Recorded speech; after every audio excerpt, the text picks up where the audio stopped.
नमस्कार। आज पढ़ा भक्त चरण दासों विषय रे आसंतु आरंभ करबा आलोचना। ओडिशार वैष्णव कवि मानक मध्य भक्त चरण दासों स्थान होछि स्वतंत्र। से थिले वज्रपंथी वैष्णव, से थिले संसार वैरागी सन्यासी, से प्रेम भक्ति मार्गर उपासक थिले, से थिले माधवाचार्य संप्रदायर वैष्णव। तांकर आराध्य देवता थिले वृंदावन चंद्र। से गोपीकृष्ण प्रेम भक्तिर प्रचार करि जाइछन्ति। भक्त चरण दास खोर्धा जिलार सानपदर ग्राम प्राय 1729 साल जन्मग्रहण करथिले। से पिलादिनरू बैरागी चरण पट्टनायक नाम परिचित थिले। वैष्णव धर्म ग्रहण करिबा परे से भक्त चरण दास नाम परिचित हेले। एटा क्वेश्चन आसी पारे तांकर प्रथम नाम कौन थिला बा पिलादिन नाम कौन थिला, कौन कहबा बैरागी चरण पट्टनायक। जितेबाला से वैष्णव धर्म ग्रहण करिसेंती तापर तांका नाम परिवर्तन हो गला, से हो गले भक्त चरण दास। से पादरे चली चली भारतर बहुत प्रसिद्ध स्थान परिदर्शन करथिले। वैष्णव धर्म ग्रहण करिबा परे से खोर्धा, बाणपुर, दसपल्ला और सुनाखड़ा 4 गोटी मठ स्थापन करथिले। आउथरे भलसे मन रखंतु को जगह खोर्धा, बाणपुर, दसपल्ला एवं सुनाखड़ा 4 गोटी मठ तांकर थिला। से सुनाखड़ा मठरे तांको जीवन अधिकांश समय अतिबाहित करथिबार सुना जाए। सुनाखड़ा मठरे अवस्थान करिबा पूर्वरु से कोठ रहउथिले दसपल्ला। दसपल्लार गौड़ पाटणा ठारे मठ स्थापन करी अवस्थान करुथिले। कौनसी कारणवशतः से राजांकर अप्रीतिभाजन हेबारु राज कर्मचारी मान तांको प्रति शत्रुता आचरण कले। से माने भक्त चरण को सेठु विताड़ित करने को लगी पड़े। किछि कारण पई बोध हुए तांको राजांग सहित किछि मतांतर होईछि, जेतु राज कर्मचारी माने तांको कोन कले सेठरु बाहर करथिले। भक्त चरण गौड़ पाटणा मठरे वृंदावन चंद्रंकर विग्रह को पूजा करुथिले। राज कर्मचारी मान जेतेबेले तांको बाहर करिया को चिंता करिसेंती, राजांग संगे तांकर मतांतर मनांतर होईछि कोनोसी कारणवशतः, तो से राग रखी कोन करिसेंती ना से जो वृंदावन चंद्र विग्रह को पूजा करुथिले से विग्रह को राज कर्मचारी माने नदी रे पकई देइछन्ती। नदी रे आनी फोपाड़ देइछन तांको विग्रह को, जांको सह जितु शत्रुता स्थापन करिसेंती, तांको विताड़ित करबा को लागि पड़िछन्ती। तो तांसी जहा को पूजा करूछन्ती वृंदावन चंद्र आचार्य तांको आनी के नदी रे फोपाड़ देइछन्ती। कोन पई ना एहाद्रे तांको कष्ट हबो, सेमान तो चाहुथले ना हमको कष्ट हो, तो सेठु पळेई जांतु। तो से से कौन कर आराध्य को आणिकी फोपाड़ी देइछन्ती। एथिरे क्षीर्ण होई भक्त चरण दसपल्ला राज्य त्याग परित्याग करी सुनाखड़ा को चली आसते। तापर कौन करते जेतेबेले तांको विग्रह माने तांकर आराध्य को से फोपाड़ी देले, से कौन पे रहिबे सेठी पळेई आछन। सेठु आसी कोठ रहिले सुनाखड़ा को चली आसले, सेठी अवस्थान कले। से परी एकनिष्ठ भक्त थिले जे राज कर्मचारी माने जो वृंदावन चंद्र को नदी रे फोपाड़ी देइथिले, नदी गर्भरे फोपाड़ी देला परे से कोन करछन ना इष्टदेव को स्वप्न होइछि। तांको जेतेबेले सोइछन्ती तांको इष्टदेव किए थिले वृंदावन चंद्र। क्वेश्चन आसी पारे तांको इष्टदेव किए थिले, तांकर पिलादिर नाम कोन थिला, से कोठी कोठी मठ स्थापन करिछन्ती। तांकर इष्टदेव थिले वृंदावन चंद्र। तांको स्वप्नादेश होइछि एवं से स्वप्नादेश पाई नदी गर्भरु तांको विग्रह को उद्धार करिछन्ती। वृंदावन चंद्रंकर विग्रह को सुनाखड़ा मठरे स्थापन करी तांकर पूजारे से सेठा निजको नियोजित करिछन्ती। भक्त चरण जे केवल जने वैष्णव कवि थिले ता नुह, से जने बहुत बड़ दक्ष चिकित्सक मध्य थिले एवं तांकर बहुत सुनाम मध्य अर्जन करथिले चिकित्सक हिसाब रे। से 2 खंडी वैद्य शास्त्र रचना करिछन्ती। तांकर मनशिक्षा नामक एक ग्रंथ रे श्री कृष्ण चैतन्य को वैद्य रूप से चित्रित करी उपमा छल बहु रोग चिकित्सा औषध विषय वर्णना करिसेंती। काहाको वैद्य रूपे चित्रित करिसेंती? श्री कृष्ण काहाको श्री कृष्ण चैतन्य को वैद्य रूप से चित्रित करिसेंती। एबे देखिबा सुदक्ष चिकित्सक भाव में बहु जटिल रोगींकर चिकित्सा मध्यम करी सेमानक आरोग्य करुथिले। समय सुना जाउछि सुनाखड़ा अवस्थान करुथिबा समय रे से को काव्य लिखिथिले ना मथुरा मंगल काव्य रचना करछन्ती। 84 वर्ष पर्यंत जीवित होबार आम शुणा पाऊ। तांकर जो देहांत होइछि तांका देहांत विषय रे सुना जाए। बहुत सुंदर जिनस तांका देहांत को लेकिन शुणा जाइछि। जेते देह त्यागर 8 दिन पूर्वरु से सुनाखड़ा केतेक धर्मप्राण व्यक्ति नाम संकीर्तन करी पूरी बासेली शहर अवस्थान करुथिबा मधुमंगल काव्यर कवि दुखीश्याम दासंग मठरे पहुंचले। सेठारे हरिनाम संकीर्तन करने अवस्था 1813 साल कार्तिक मास शुक्ल एकादशी दिन देहत्याग करथिले। जेतेबेले तांकर मरिबा समय आसीछि तांको बोधहुए जणा पड़िछि तांकर एबे शेष समय पळि आसला। तेणु से कौन करिछन्ती किछि धर्मप्राण व्यक्ति सहित ନାମ ସଂକୀର୍ତ୍ତନ କରି କରି କୋଉଠି ଆସି ପହଞ୍ଚନ୍ତି? ବାସେଳି ସାହିରେ ମଧୁମଙ୍ଗଳ କାବ୍ୟର କବି ଦୁଃଖୀଶ୍ୟାମ ଦାସଙ୍କ ମଠରେ ପହଞ୍ଚିଲେ। ସେଠାରେ ହରିନାମ ସଂକୀର୍ତ୍ତନ କରିବା ଅବସ୍ଥାରେ 1813 ସାଲରେ କାର୍ତ୍ତିକ ମାସ ଶୁକ୍ଳ ଏକାଦଶୀ ଦିନ ଦେହତ୍ୟାଗ କରିଥିଲେ। ଏବେ ଆମେ ଦେଖିବା କବିଙ୍କ ରଚନାବଳୀ ସମ୍ବନ୍ଧରେ। କବି ଭକ୍ତଚରଣ ଦାସ ମଥୁରା ମଙ୍ଗଳ ସ୍ରଷ୍ଟା ଭାବରେ ଖ୍ୟାତି ଲାଭ କରିଥିଲେ ହେଁ ତାଙ୍କର ଅନ୍ୟ ରଚନା ଗୁଡ଼ିକ ପାଇଁ କମ୍ ଖ୍ୟାତି ସମ୍ପନ୍ନ ନୁହନ୍ତି। କିନ୍ତୁ ଆମେ ଯଦି ଦେଖିବା ତାଙ୍କର ମଥୁରା ମଙ୍ଗଳ କ'ଣ ହେଇଛି ନା ଏକ ମଥୁରା ମଙ୍ଗଳ କାବ୍ୟ ପାଇଁ ସେ ବେଶୀ ପ୍ରସିଦ୍ଧି ଲାଭ କରିଛନ୍ତି, ବହୁତ ଖ୍ୟାତି ଲାଭ କରିଛନ୍ତି ସେ ମଥୁରା ମଙ୍ଗଳ କାବ୍ୟ ପାଇଁ। ଗୋପ ମଙ୍ଗଳ, ମନ ଶିକ୍ଷା, କଳା କଳେବର ଚଉତିଶା, ମନବୋଧ ଚଉତିଶା ତାଙ୍କର ଅନ୍ୟାନ୍ୟ ଖ୍ୟାତି ସମ୍ପନ୍ନ ରଚନା। ସେ ମଧ୍ୟ 2 ଖଣ୍ଡ ବୈଦ୍ୟ ଶାସ୍ତ୍ର ରଚନା କରିଥିଲେ। କିଛି ସମୟ ଆଗରୁ ଆମେ ପଢ଼ିଲେ ସେ ବୈଦ୍ୟ ମାନେ ବହୁତ ଭଲ ଚିକିତ୍ସକ ଥିଲେ, ବୈଦ୍ୟ ଥିଲେ, ତ ସେଥିପାଇଁ ସେ 2 ଖଣ୍ଡ ବୈଦ୍ୟ ଶାସ୍ତ୍ର ରଚନା ମଧ୍ୟ କରିଛନ୍ତି। ମଥୁରା ମଙ୍ଗଳ କାବ୍ୟ ଓଡ଼ିଶାର ରସିକ ପାଠକମାନଙ୍କ ନିକଟରେ ବିଶେଷ ଭାବରେ ଆଦୃତ ହେଲେ ତାଙ୍କର ମନବୋଧ ଚଉତିଶା ଏକ ସର୍ବଜନାଦୃତ ବିଶିଷ୍ଟ କୃତି। ଓଡ଼ିଶାର ପୁରପଲ୍ଲୀରେ ଏପରି ଲୋକ ନାହିଁ ଯିଏକି ମନବୋଧ ଚଉତିଶା କେତେକ ପଦ ମୁଖସ୍ଥ ନ କରିଛନ୍ତି। ପୂର୍ବରୁ ତ ଛୋଟ ଛୁଆମାନେ ପ୍ରଥମେ କୋଉଠିକି ଯାଉଥିଲେ? ଚାଟଶାଳୀ ଯାଉଥିଲେ ପଢ଼ିବା ପାଇଁ, ତାଙ୍କୁ ପ୍ରଥମେ ଏସବୁ ହିଁ ଶିକ୍ଷା ଦିଆଯାଉଥିଲା। ମନବୋଧ ଚଉତିଶାର ପଦସମୂହ ଏପରି ତତ୍ତ୍ୱପୂର୍ଣ୍ଣ ଯେ ତାହା ମାୟାମୋହଗ୍ରସ୍ତ ମାନବକୁ ପ୍ରତ୍ୟେକ କ୍ଷେତ୍ରରେ ଯଥାର୍ଥ ଶିକ୍ଷାଦାନ କରିବାକୁ ସମର୍ଥ ହୋଇଥାଏ। ଏହି ଚଉତିଶାଟି କବିଙ୍କର ଗଭୀର ତତ୍ତ୍ୱଜ୍ଞାନ ଯଥେଷ୍ଟ ପରିଚୟ ଦେଇଥାଏ। ସଂସାର ଜଞ୍ଜାଳଗ୍ରସ୍ତ ମାନବର ମନକୁ ଆଧ୍ୟାତ୍ମିକ ଭାବଧାରାରେ ଉଦ୍ବୁଦ୍ଧ କରିବା ପାଇଁ କବି ଏଥିରେ କ'ଣ ଲେଖିଛନ୍ତି? କହ ଏ ମନଆରେ ମୋବଲ କର, କଳେ ଶ୍ରୀମୁଖ ବାରେ ଦେଖିବା ଚାଲରେ। କେତେ ଦିନକୁ ମନ ବାନ୍ଧିଛୁ ଆଣ୍ଟ, କି ଘେନି ଯିବୁ ତୋର ଛୁଟିଲେ ଘଟରେ। ଖଣ୍ଡି ଯେ ଖଣ୍ଡି ତୋର ପିଞ୍ଜରା କାଠି, ଖାଉଣ ଥିବେ ଶ୍ୱାନ ଶୃଗାଳ ବାଣ୍ଟିରେ। ଖଟ ପଲ୍ୟଙ୍କେ ମନ ସେଯାଇ ଶୋଉ, ଖଳ ଦୁର୍ଗନ୍ଧ ହେବ ଏ ତୋର ଦେହୁରେ। ମନବୋଧ ଚଉତିଶାର ପ୍ରତ୍ୟେକ ପଦ ଏହିପରି ତତ୍ତ୍ୱପୂର୍ଣ୍ଣ ଉପଦେଶ ଗର୍ଭିତ ଯେ କୌଣସି କଠିନ ହୃଦୟ ବ୍ୟକ୍ତି ମନବୋଧ ଚଉତିଶାର ଆବୃତ୍ତି ଶୁଣିଲେ ମୁଗ୍ଧ ନ ହୋଇ ରହିପାରିବ ନାହିଁ। ମନବୋଧ ଚଉତିଶା ଏକ ଜନପ୍ରିୟ ରଚନା ଥିଲା ସେ ସମୟରେ କବିଙ୍କର, ଏବେ ମଧ୍ୟ ଅଛି, ଯେଉଁଟାକି ସଂସାରର ଅଳିକତା, ଜୀବନର ନଶ୍ୱରତା ସମ୍ପର୍କରେ କବି ଏଥିରେ ଜଡ଼ବାଦୀ ମନୁଷ୍ୟକୁ ସଚେତନ କରାଇଛନ୍ତି।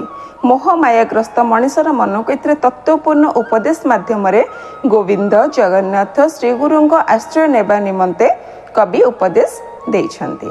କବି ବର୍ଣ୍ଣନା କରୁଛନ୍ତି ଯେ ସଂସାର ହେଉଛି ଅଳିକ, ମାନବ ଜୀବନ ହେଉଛି ନଶ୍ୱର, କ୍ଷଣଭଙ୍ଗୁର। ଏହି ଅସାର ସଂସାରରେ ହରିନାମ ଏକା ହିଁ ସାର। ତେଣୁ ଶ୍ରୀକୃଷ୍ଣଙ୍କ ପାଦପଦ୍ମରେ ପ୍ରତ୍ୟେକ ମନ ଦେବା ପାଇଁ କବି କ'ଣ କରୁଛନ୍ତି? ବୋଧ ଦେଇଛନ୍ତି। ଦେଖିବା ଆମେ କିଛି ଲାଇନ୍ ସେଥିରୁ ପଢ଼ିବା। ଶ୍ରୀକୃଷ୍ଣ ପାଦପଦ୍ମେ ଦିଅତୁ ମନ, ସରିଲେ ନ ପାଇବୁ ଆଉ ଜୀବନରେ। ଶ୍ରୀକୃଷ୍ଣ ନାମ ଗୋଟି କର ଭଜନ, ଶ୍ରୀକୃଷ୍ଣ ପାଦପଦ୍ମେ କରତୁ ଧ୍ୟାନ। ସନ୍ତୋଷ ଚିତେ ତୁହି ହରିଙ୍କୁ ଭଜ, ସଂସାରେ ପଡ଼ି ଆଉ ନ ପାଅ ଲାଜରେ। ସବୁଟି ମିଛ ହରି ନାମଟି ସତ, ଶ୍ରୀକୃଷ୍ଣ ପାଦପଦ୍ମେ ଦିଅତୁ ଚିତରେ। ମନବୋଧ ଚଉତିଶା ଏକ ଦାର୍ଶନିକ ତତ୍ତ୍ୱପୂର୍ଣ୍ଣ ଉପଦେଶାତ୍ମକ ରଚନା। ଏହାର ସର୍ବକାଳିକ ଆବେଦନ ରହିଛି।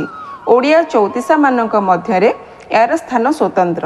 ତେଣୁ ସମାଲୋଚକ ଯଥାର୍ଥରେ ମତ ଦିଅନ୍ତି, ଇହ ସଂସାରରେ ଅନିତ୍ୟତାର ଚିତ୍ର ଆଙ୍କିବାରେ, ମାନବ ଚିତ୍ତକୁ ଆଧ୍ୟାତ୍ମିକ ଚିନ୍ତା ଆଡ଼କୁ ଉଦ୍ବୋଧିତ କରିବାରେ ଓ ଭଗବାନଙ୍କୁ ଶ୍ରେଷ୍ଠ ପ୍ରଣୟ ରୂପେ ଅନ୍ୱେଷଣ ପାଇଁ ପ୍ରଚୋଦିତ କରିବାରେ ମଥୁରା ମଙ୍ଗଳ ପ୍ରସିଦ୍ଧ କବି ଭକ୍ତଚରଣ ମନବୋଧ ଚଉତିଶାର ପଟାନ୍ତର ନାହିଁ।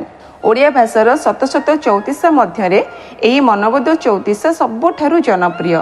ଏହି ଚଉତିଶାରେ ଜଗତ ଜୀବନର ମୋହ, ଅନିତ୍ୟତା ଏପରି ବର୍ଣ୍ଣିତ, ଏହାର ଶ୍ଲୋକାବଳୀ ଏପରି ଲଳିତ ମନୋଜ୍ଞ ପଦଯୁକ୍ତ ଯେ କେବଳ ଗୋଟିଏ ଗୋଟିଏ ଏକତାର ସହିତ ହେଉ ବା କୌଣସି ଯନ୍ତ୍ରର ସହାୟତା ନ ନେଇ ମଧ୍ୟ କେବଳ ଗୋଟିଏ ଗମ୍ଭୀର ପୁରୁଷ କଣ୍ଠରେ ଏହା ଗୀତ ହେଲେ ଓଡ଼ିଆମାନଙ୍କର ଯେ କୌଣସି ଗୋଷ୍ଠୀ ଏହାକୁ ଶୁଣୁ ଶୁଣୁ ସ୍ତବ୍ଧ ବିସ୍ମୟରେ କେବଳ ତୃଷ୍ଣି ହୋଇ ହିଁ ରହିବେ। କଳା କଳେବର ଚଉତିଶା କବି ଭକ୍ତଜଣଙ୍କର ଅନ୍ୟତମ ପ୍ରଧାନ ଜନପ୍ରିୟ ସାରସ୍ୱତ ସୃଷ୍ଟି। ଆମେ ପୂର୍ବରୁ ପଢ଼ିଲେ ମନବୋଧ ଚଉତିଶା, ଏବେ ଦେଖିବା କଳା କଳେବର ଚଉତିଶା ସମ୍ବନ୍ଧରେ। କୃଷ୍ଣଙ୍କର ମଥୁରା ରାଜଦଣ୍ଡରେ ଗମନକାଳୀନ ଶୋଭାକୁ ଅବଲମ୍ବନ କରି କବି ଅତ୍ୟନ୍ତ ସରଳ ହୃଦୟଗ୍ରାହୀ ଭାଷାରେ ଏହା ରଚନା କରିଛନ୍ତି। ନିମ୍ନ ପଦରେ ଶ୍ରୀକୃଷ୍ଣ ବଳରାମଙ୍କ ମଥୁରା ରାଜଦଣ୍ଡରେ ଗମନକାଳୀନ ଦୃଶ୍ୟ ପ୍ରକଟିତ ହୋଇଛି। ମୁଁ କିଛି ଲାଇନ୍ ପଢ଼ୁଛି। କଳା କଳେବର କହ୍ନାଇ ସଙ୍ଗେ ରୋହିଣୀ ସୁତ, କରନ୍ତି ମଥୁରା ବିଜୟ ଦାଣ୍ଡେ ଦେଖ ସଙ୍ଗାତ। ଖସି ପଡ଼ୁଛି କି ଆକାଶୁ ସତେ ଗଙ୍ଗା ଯମୁନା, କ୍ଷୀର ସଙ୍ଗେ ପ୍ରାଣ ଶୋଷିଲେ ନାଶ ଗଲା ପୁତନା। अर्थ कौन कला कलेबर कन्हई संगे रोहिणी सूत कला कलेबर किए से कला कलेबर होउचंदी कृष्ण संगे रोहिणी सूत किए से रोहिणी सूत होउचंदी बलराम अर्थात कृष्ण एवं बलराम करंती मथुरा विजय कुआडे विजय करूचंदी मथुरा को जाउचंदी दांडे देख संगात अर्थात गोटे सखी आ गोटे सखी कहूची हे सखी देख कला कलेबर श्री कृष्ण एवं तांको बड़ भाई किए से बलराम पूर्वर आम छुआ मान कौन जमती किसी माँ मान छुआ ना धरिक डक जाए सेमती आंको संबोधन माँ नाम कर रोहिणी सूत अर्थात कृष्ण एवं बलराम कुआडे जाउछंती मथुरा को विजय करूछंती दांडे देख संगात खसी पड़ुछि कि आकाशु सते गंगा जमुना क्षीर संगे प्राण शोषिले नाश गला पूतना अर्थात कौन खसी पड़ुछि कि आकाशु अर्थात आकाशु जेमिति खसी पड़ुछि किए से गंगा जमुना कहीं कहुई जमुनार जल हूँ कौन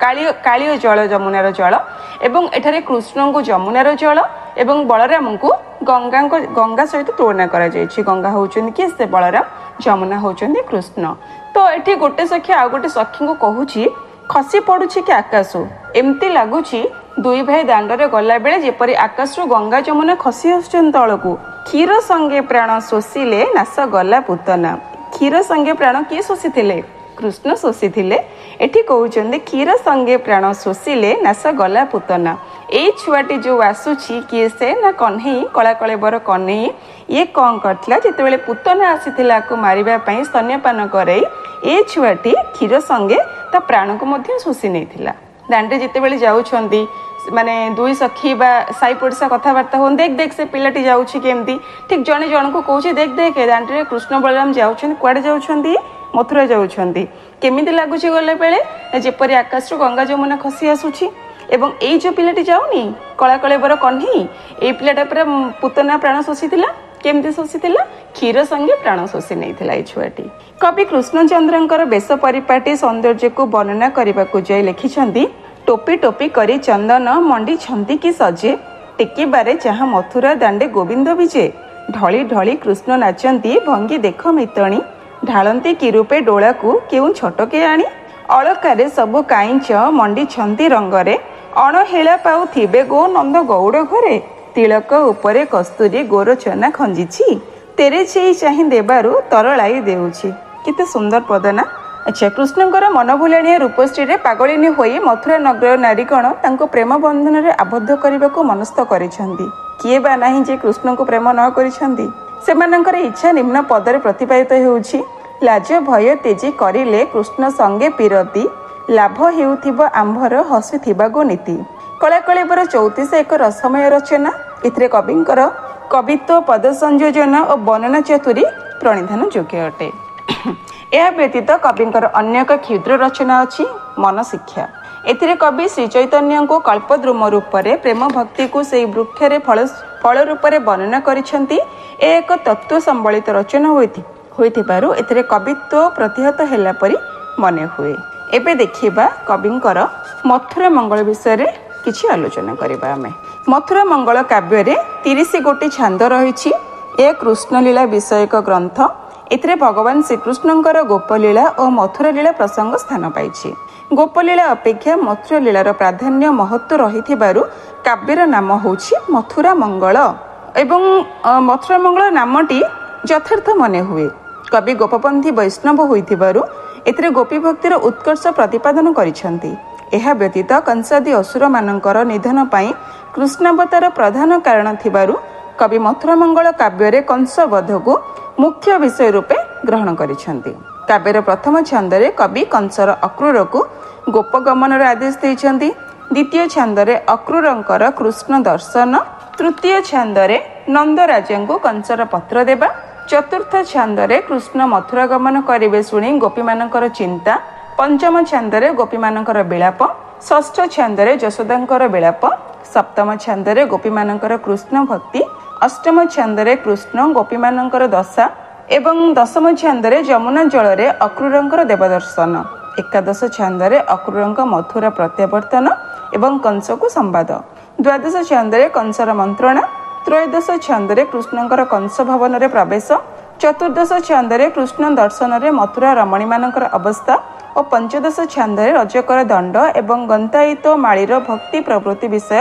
ବର୍ଣ୍ଣନା କରିଛନ୍ତି।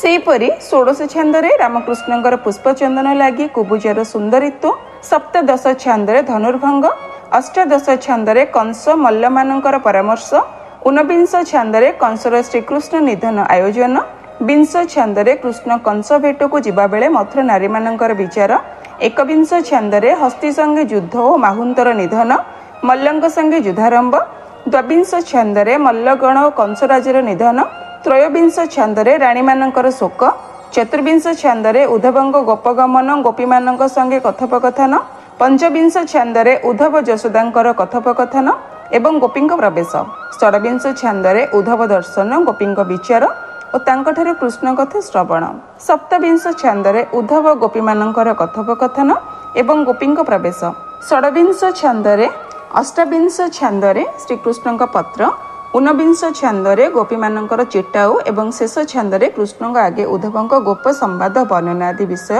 ବର୍ଣ୍ଣନା କରିଛନ୍ତି। ନବମ ଛାନ୍ଦ ଛାଡ଼ି ଦେଇଥିଲି, ମୁଁ କହିନି। ନବମ ଛାନ୍ଦରେ ରହୁଛି ଶ୍ରୀକୃଷ୍ଣଙ୍କ ବିଚ୍ଛେଦରେ ଗୋପୀମାନେ ଅତ୍ୟନ୍ତ ଅଧୀର ହୋଇ କାରୁଣ୍ୟୋକ୍ତି ପ୍ରକାଶ କରିଛନ୍ତି। ଗୋପୀମାନଙ୍କର ଏପରି ଅବସ୍ଥା ଦେଖି ସେମାନଙ୍କୁ ସାନ୍ତ୍ୱନା ଦେବା ନିମିତ୍ତ ଶ୍ରୀକୃଷ୍ଣ ସୁଦାମାକୁ ଆଦେଶ ଦେଲେ। ତାପରେ ଶ୍ରୀକୃଷ୍ଣ ଗୋପୀମାନଙ୍କଠୁ ବିଦାୟ ନେଲେ। ଶ୍ରୀକୃଷ୍ଣ ଚାଲିଯିବାରୁ ଗୋପୀମାନେ ବିରହ ଲକ୍ଷ୍ୟ ବୃଦ୍ଧି ପାଇଲା। ଏହି ଛାନ୍ଦରେ କବିଙ୍କର କରୁଣ ରସାଶ୍ରିତ ବର୍ଣ୍ଣନା ଅତ୍ୟନ୍ତ ହୃଦୟସ୍ପର୍ଶୀ ହୋଇଅଛି। ଏବେ ଆମେ ଜାଣିଗଲେ କେଉଁ କେଉଁ ଛାନ୍ଦରେ ମଥୁରା ମଙ୍ଗଳର କ'ଣ କ'ଣ ରହିଛି। ଆଚ୍ଛା, ଭକ୍ତଚରଣ ଦାସ ଥିଲେ ଭକ୍ତ ଓ କବି। କ'ଣ ଥିଲେ? ଜଣେ ଭକ୍ତ ଥିଲେ। ବହୁତ ଆମେ ଦେଖିଲେ ପୂର୍ବରୁ ସେ ତାଙ୍କର ବୃନ୍ଦାବନ ଚନ୍ଦ୍ରଙ୍କୁ କିପରି ସେ ପୂଜା କରୁଥିଲେ, ତାଙ୍କୁ କିପରି ତାଙ୍କ ପ୍ରତି ତାଙ୍କର ଭକ୍ତି ଥିଲା। ଏପରିକି ତାଙ୍କୁ ଯେତେବେଳେ ରାଜକର୍ମଚାରୀ ମାନେ ଫୋପାଡ଼ି ଦେଇଛନ୍ତି, ତାଙ୍କୁ ସ୍ୱପ୍ନାଦେଶ ହେଇଛି ଏବଂ ତାଙ୍କୁ ନଦୀ ଗର୍ଭରୁ ଆଣି ପୁନଃ ପୂଜା କରିଛନ୍ତି। ତାମାନେ ସେ ବହୁତ ବଡ଼ ଭକ୍ତ ଥିଲେ ଏବଂ କବି ମଧ୍ୟ ଥିଲେ। କାହିଁକିନା ଆମେ ଦେଖିଲେ ସେ କ'ଣ କ'ଣ ରଚନା କରିଛନ୍ତି। ତ ସେ ଉଭୟ ଭକ୍ତ ଥିଲେ, କବି ମଧ୍ୟ ଥିଲେ। ଜଣେ ଉଚ୍ଚକୋଟୀର ସନ୍ଥ ସାଧକ ଗୋପୀକୃଷ୍ଣ ପ୍ରେମ ଭକ୍ତିର ସେ ନିଷ୍ଠାପର ପୂଜାରୀ ଥିଲେ। ବୃନ୍ଦାବନ ଚନ୍ଦ୍ର ଶ୍ରୀକୃଷ୍ଣ ତାଙ୍କର ଉପାସ୍ୟ ଦେବତା। ମରଣଶୀଳ ମନୁଷ୍ୟ ମୁକ୍ତି ଲାଭ କରିବାକୁ ହେଲେ ଶ୍ରୀକୃଷ୍ଣଙ୍କ ନିକଟରେ ଆତ୍ମସମର୍ପଣ କରିବାକୁ ହେବ, ଏହା ହିଁ କବି ପ୍ରଚାର କରିଯାଇଛନ୍ତି। ତେବେ ମଥୁରା ମଙ୍ଗଳ, କଳାକଳବ ଚଉତିଶା, ମନବୋଧ ଚଉତିଶାର ସ୍ରଷ୍ଟ ଭାବରେ କବି ଭକ୍ତଚରଣ ଦାସ ଓଡ଼ିଆ ସାହିତ୍ୟରେ ମର୍ଯ୍ୟାଦାପୂର୍ଣ୍ଣ ସ୍ଥାନ ଅଧିକାର କରନ୍ତି। ତେଣୁ ସମାଲୋଚକଙ୍କ ମତରେ ଇଂରେଜ କବି ମାଥ୍ୟୁ ଆର୍ନଲ୍ଡଙ୍କ ପରି ସେ ଓଡ଼ିଆ ଜାତିର ସାଂସ୍କୃତିକ ଜଗତରେ ନିଜକୁ ପ୍ରତିଷ୍ଠିତ କରିଯାଇଛନ୍ତି। ବାସ୍ତବିକ ଓଡ଼ିଶାର ସାଂସ୍କୃତିକ ଓ ଆଧ୍ୟାତ୍ମିକ ବିକାଶ କ୍ଷେତ୍ରରେ ଭକ୍ତଚରଣ ଦାସଙ୍କର ଭୂମିକାକୁ ସର୍ବାନ୍ତକରଣରେ ସ୍ୱୀକାର କରାଯାଇପାରେ। ଏଇଠି ଶେଷ ହେଲା ଭକ୍ତଚରଣ ଦାସଙ୍କ ବିଷୟରେ କିଛି ସଂକ୍ଷିପ୍ତ ଆଲୋଚନା। ଆଶା କରୁଛି ଆପଣମାନଙ୍କୁ ଭଲ ଲାଗିଥିବ। ଯଦି ଏହିପରି ଆପଣ ଅଲଗା କାହା ବିଷୟରେ ଜାଣିବାକୁ ଚାହୁଁଛନ୍ତି, କମେଣ୍ଟ ମାଧ୍ୟମରେ ଜଣାଇଲେ ଆମେ ଆଗକୁ ଆଣିବାକୁ ଚେଷ୍ଟା କରିବୁ। ଯଦି ଆଲୋଚନାଟି ଆପଣଙ୍କୁ ଭଲ ଲାଗିଥାଏ, କମେଣ୍ଟ କରି ଜଣାଇବେ। ରହୁଛୁ, ନମସ୍କାର।